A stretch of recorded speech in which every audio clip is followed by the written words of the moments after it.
So,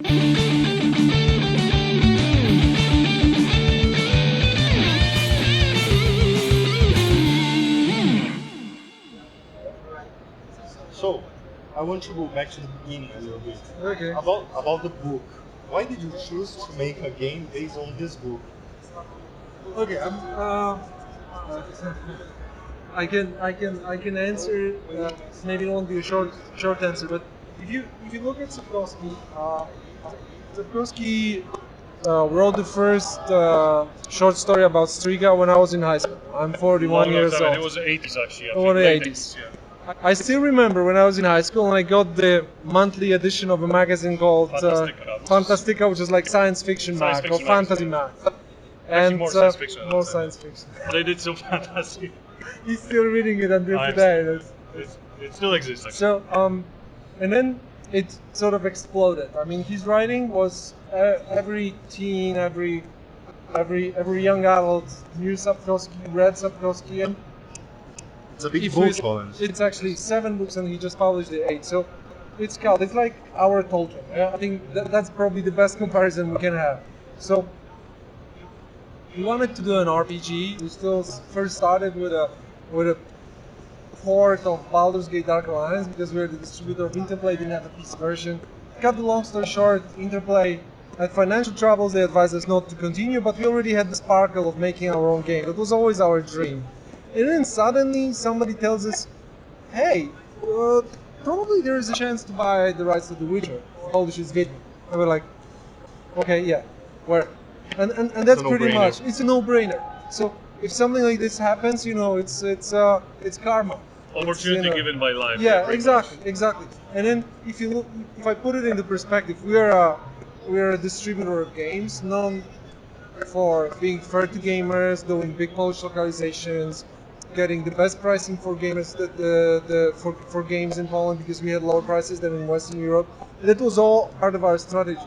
And then we started working on the game, and having the name of The Witcher us as a gamer-friendly company and The Witcher, we had talent coming to us and working. Yeah, I want to work on The Witcher. I mean, it's national pride, yes? And these two things, joined together, made us who we are today, and a lot of hard work as well. The developers are usually quite angry with Metacritic because there are bonuses and stuff like that, but The Witcher was really, really well reviewed.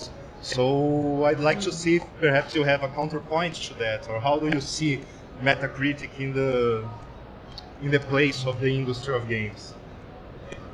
Well, it's a tough one. I mean, it's a tough one. First of all, we cannot really comment on critic because every single person in the world and every single media outlet, they have the right to critique our game, as long as it's fair critic. Because rarely, but in the internet world, there is some clickbait happening. So, like we had it on, I think on Witch 2, somebody gave us 2 or 3 out of 10, yes. And then they had big traffic and people just trolling them and hitting them on forums. So putting this aside, but it's a fraction of a percent. Metacritic is making it easier for people to make an educated purchasing decision, yes? To judge if something is good and bad. Whether we like it or not, people worldwide have different tastes, yes? So you can be super well reviewed in the US and you can be super badly reviewed in Poland. It's not often the case, yeah?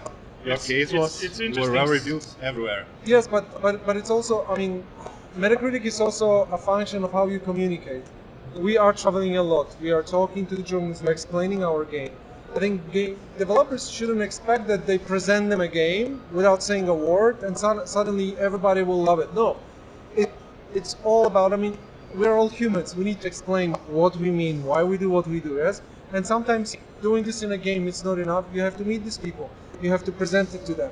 And then they will have their opinion. Maybe they will like what you're saying, maybe not, but definitely they will have more information when they are judging your game. So it is complicated, but it is what it is, if you look at the movie industry, they do all the statistics data, really. Also from the user score perspective, which is on Metacritic as well, it's interesting. It's really interesting. If you look at Metacritic, sometimes you have higher critic score, lower user score, or the other way around. it's statistic. What I'm personally more interested in is actually reading particular reviews. I mean, finding out what the critics actually liked or didn't like about our game. Metacritic is like it's like a collection of scores. Yeah, and then personally for me, Metacritic it's like a general direction. If I see 60% based out of 100 review, that's probably not something I'm interested in. I'll probably check one or two of my favorite sites. But this is exactly the same what I do when I travel. I use TripAdvisor, yeah? And I go to the and I go. I see what is the general thing. I was like, okay, it looks good, and then I read people's reviews. There can be a great, ranking, and the recent experience is bad, so I'll probably not go for it. And you have to remember, there's nothing really in anything, in games or in traveling or in cooking, something like a universal truth, right? Because, for example, I don't know, for you, Witcher may be, 9, 10 out of 10 game, and for Marcin it may be 5 out of 10 because he hates RPGs, which is absolutely true, by the way. No, I'm actually kidding. But you know what I mean. I mean, something that is really cool for you may not be so great for the other guy, right? So it's very, very personal. That's why I'm more a believer of reading actually reviews and finding out particular things that people liked or didn't like, and thinking, do I like those things as well, or I don't like those things as well, or maybe the things that this guy doesn't like are actually something that doesn't bother me.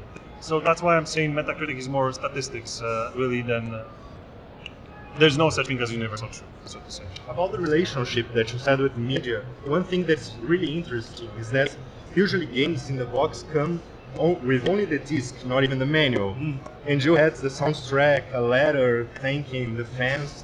I thought that was a really friendly idea, and everybody loved that. Thanks for noticing. Yes, thanks for noticing. We've been told in the past that it's just unnecessary cost of goods years and years ago, actually. By quite a few publishers. Yes. So. I mean, this is part of the. So if you talk about review, and Metacritic is just aggregating this review and counting, yeah. So if you talk about review, and the review or opinion of the user, because we can also call it a review, it's an experience, and the experience is I'm getting the game, I'm unpacking it, unboxing it at home, I'm installing it, and then I'm playing it, and all these pieces are important. So if I'm buying a game for $60 and inside I have a disc and they didn't even bother to print manual because it's more cost efficient, then I'm probably not that satisfied.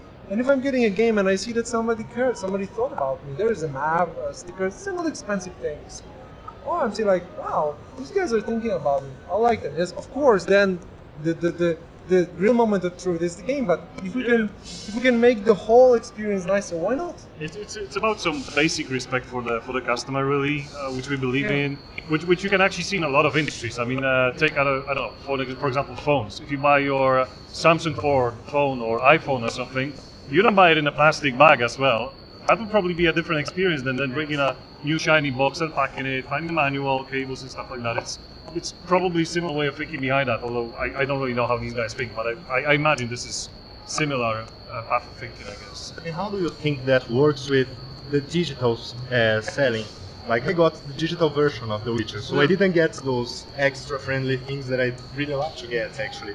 Do you think that makes the digital version worth less than it should be cheaper? I think don't forget that with digital, you get one thing which you don't get with the physical, and it's convenience. So you pay for the speed and the convenience, the thing that you can pre-download, and that you don't have to put any disk, you don't have to spend time installing it, and on the hour zero, it just works and you play it. I play my games this way and I don't consider them inferior, yes? Some people like the physical version and they'll go and buy the physical. So I think it's always a personal choice. And actually, don't forget, we tried to put in the digital version as many goodies as we could have. I mean, there's things which you cannot really put into the digital version, but things like map and some other stuff, soundtrack actually. That's all other things you actually get in digital as well. Soundtrack? Yes, I did get the soundtrack on a PC. Ah, okay. I got there's PlayStation 4. So with the first party, there's certain restrictions we cannot overcome. I mean, yeah, of course.